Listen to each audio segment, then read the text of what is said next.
আজকে আমি আপনাদের খুবই গুরুত্বপূর্ণ এবং দরকারি একটা কাজ দেখাবো এবং শেখাবো। কাজটা শিখে রাখেন, কোনো না কোনো দিন আপনার কাজে লাগবে। যে কোনো ছবিকে মোবাইল দিয়ে কীভাবে পাসপোর্ট সাইজ ছবি বানাবেন বা তৈরি করবেন সেটা একটা আমার চেষ্টা করতেছে। ওইটাকে শেয়ার দিয়ে রাখুন, পরবর্তীতে আপনার কাজে লাগবে। যদি আপনি ইউটিউব থেকে দেখে থাকেন অবশ্যই ইউটিউব চ্যানেলটাকে সাবস্ক্রাইব করে বেল বাটনটাকে অন করে দেবেন। ফেসবুক থেকে দেখে থাকলে অবশ্যই ফেসবুক আইডিটাকে ফলো দিয়ে আমার সাথে থাকবেন।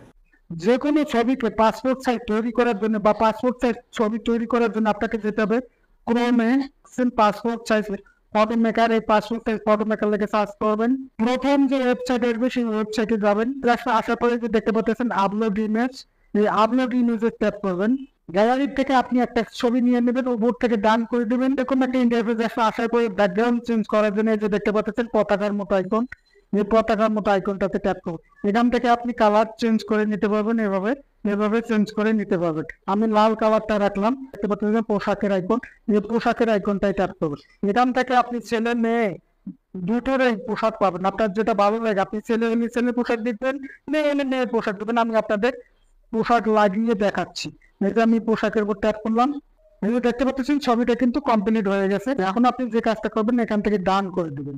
এখন আপনাকে ডাউনলোড করার জন্য যে কাজটা করতে হবে সেটা হলো এই যে দেখতে পাচ্ছেন ডাউনলোড এসডি। এই ডাউনলোড এসডি তে চাপ দিলে ছবিটা ডাউনলোড হয়ে গ্যালারিতে চলে যাবে।